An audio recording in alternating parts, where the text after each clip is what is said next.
Would you like to be engaged in a conversation about diversity while grabbing your morning latte?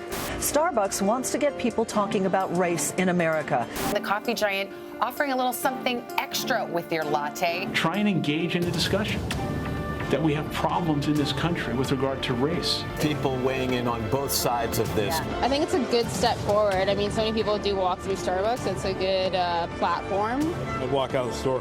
How come? Because it's just inappropriate. Yesterday, Howard Schultz, the visionary CEO of Starbucks, caught a lot of flack for his bold Race Together initiative with USA Today, designed to use his coffee and tea chain to kickstart a national conversation on race relations, something that's very consistent with the company's socially conscious image, and they've done a lot of other issues before this. At today's annual meeting, Howard and his team spent a great deal of time on the genesis of this campaign, along with a host of other initiatives involving this amazing company and its fabulous stock, which we learned today will soon have a 2-for-1 split. So in the wake of his annual Investor Day, which I watched on closed-circuit TV and loved, let's check in with Howard Schultz, the brilliant founder, chairman, president, CEO of Starbucks, to hear more about his company's prospects. Howard, welcome back to Mad Money. Thank you, Jim. Thanks for having me. All right, Howard, I go and get my triple venti cappuccino with skim wet every morning. I say hello to these people. They say hello to me. I like it. I never noticed before whether they were African-American or Caucasian. Now I do. Is that good or bad? Well, in all fairness, Jim, I don't think that's the question. Let's first look at the situation in the country today. Between Ferguson, Madison, Wisconsin, New York, Cleveland, there obviously is the country is being torn apart by racial injustice and a level of racism that we haven't seen publicly for a very long time.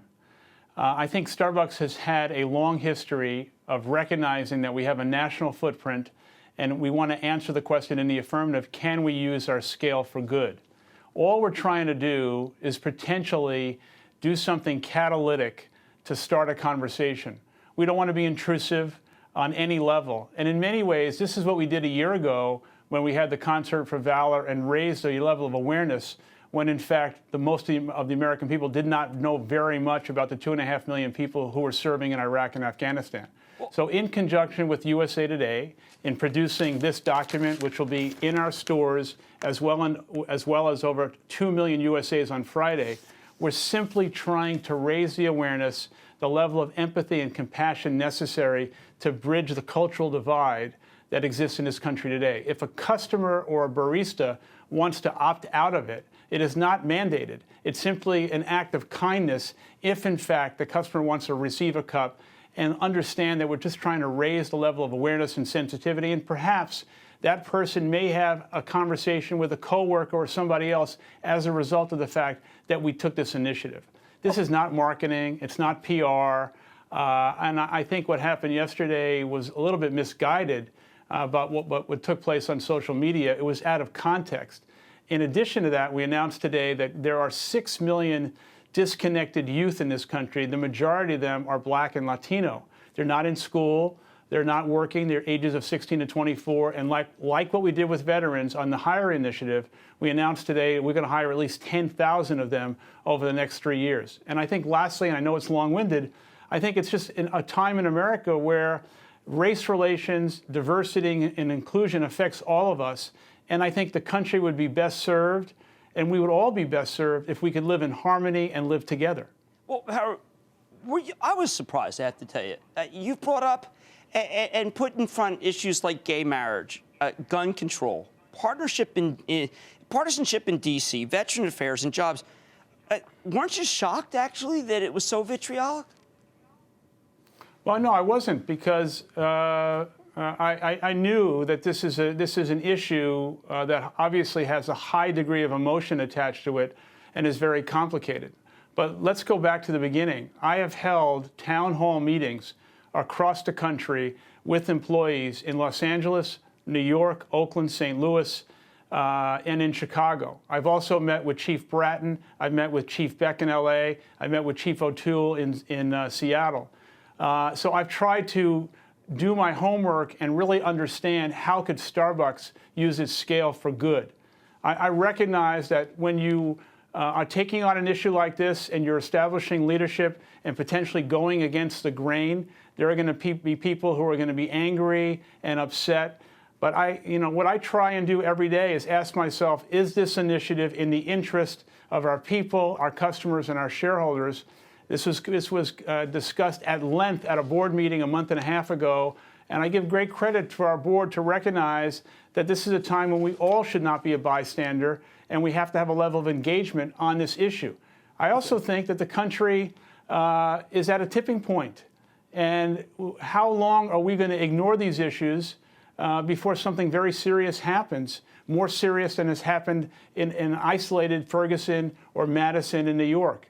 And this is a nationwide problem, a problem that we need to address, a problem that's been going on for hundreds of years. Starbucks is not going to solve the problem unto itself, but can we be a catalyst for a positive dialogue with our customers and our people, and potentially elicit the help and support of other businesses and business leaders? And I will tell you, I have heard from other CEOs and other businesses who have complimented me and the company on this initiative and want to know more information about potentially what else they could do inside their own company. Okay, but Howard, I regard my Starbucks as my third place. And yes. To quote Melody Hobson, your terrific board member, this is a third rail issue. Why would I want, as a customer or as a shareholder, a third rail running through my third place? But I think you're missing something. If a barista does not want to write on the cup, they don't have to. And if a customer doesn't want to accept it, they don't have to. But Jim, writing on the cup is a small piece of this overall strategy. The big piece of the strategy is Starbucks and USA, starting Friday, creating real content that will help all of our customers understand something. And I think this is vitally important. Whether a person wants to admit it or not, we all have some level of unconscious bias. And if we could approach that with a higher degree of empathy and compassion and understanding, it'll go a long way to bridge the divide. Writing on the cup is a de minimis piece of this issue, and it's not something that's going to last long. It was a catalyst to start this. What's going to last long is our company saying that we believe that there is a serious problem in America.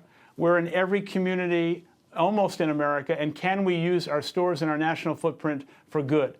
I will also tell you lastly, and I think this is the most important piece of this decision would not have been made in the affirmative if the large majority of our people weren't supportive of it and very proud to participate in it.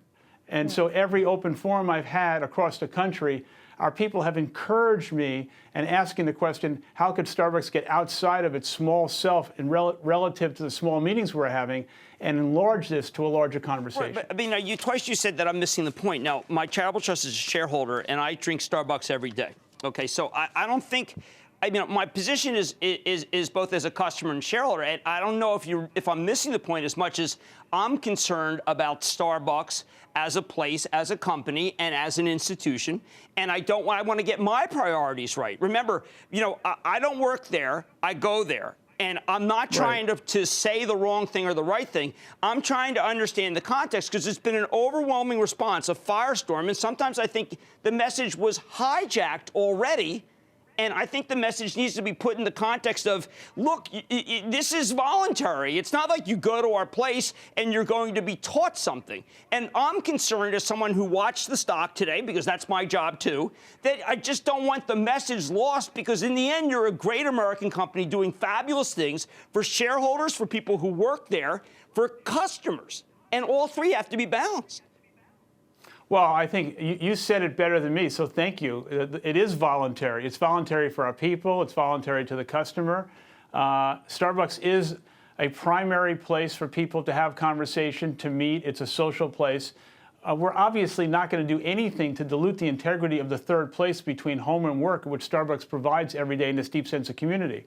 But perhaps, we can be a catalyst for some people to take the message and take it away, take it to their children, take it to their workers, to their coworkers, and have a conversation about race. And one of the things we learned throughout the country in having these meetings is creating a safe place where people felt a opportunity to talk about their life experience and what happened, taught other people who were not like them an opportunity for greater understanding and compassion. And I think that is what's needed. Okay, now, I want to ask you, do you think you've been criticized from both sides, which tells me that you've done something right. Do you think an initiative can be both a cynical exploitation to get more business and at the same time an idealist initiative that can hurt business? Well, I can without question tell you, Jim, that there's no part of this on any level that's about marketing or PR or trying to get more business. You know the company, and I think you've known me too well to know that this is from our heart and from our conscience, asking ourselves, how can we use our scale for good? I don't think it's going to hurt business. We certainly have not seen that in the last 24 hours. This is going to have a long tail to it. I think people trust the brand. They trust the intentions of the company. They trust our people. And I have great faith that our people will do the right thing and not put any customer in a situation where they're being handed something they don't want to carry. Well, I completely share that faith, but I would be wrong because it's still Mad Money. I felt technology initiatives and Postmates, the idea, we've had them on the show, of getting your beverage delivered. These were two things you announced that, along with the split, that would have been monumental had we not talked about a far more monumental issue. Can you just give us a minute on the business side? Yeah, but I want to say something. I'm not in the business of short-term rewards on a 24-hour cycle. We're building a great enduring company. The stock split, the delivery opportunity with Postmates, they have a significant national infrastructure that will leverage all the things we want to do. We talked to a number of companies. They clearly won based on merit. And then we're going to have delivery in certain buildings. We announced directly that we'll have delivery in the Empire State Building. And one thing we did announce today, which is quite significant, and that is a joint venture with one of the largest ready-to-drink beverage manufacturers and distributors in the country of China, with over 1 million points of distribution. And they'll be bottling and distributing bottled Frappuccino in China with a joint venture with Tingy. That is a huge deal for the company going forward. Well, Howard, I wish I didn't have to say that you were courageous. I wish I could say it was just everyday business, because it should be. Right now it's courageous, and I think it's great. And I want to thank Howard Schultz, founder, chairman, president, CEO of Starbucks, and honored to have you on the show, sir. Thank you very much. Thank you. Thank you, Jim. Thank you. All right, look, Starbucks, I want you to look inside yourself and think about it. But I also, look, in the end, it is Cramerica. What a great stock. What a great guy. Stay with Cramer. Booyah! Jim Cramer here from Mad Money. Thanks for watching CNBC on YouTube. Click here to subscribe and get the jump on my exclusives with CEOs, plus market news, investing advice, and a whole lot more.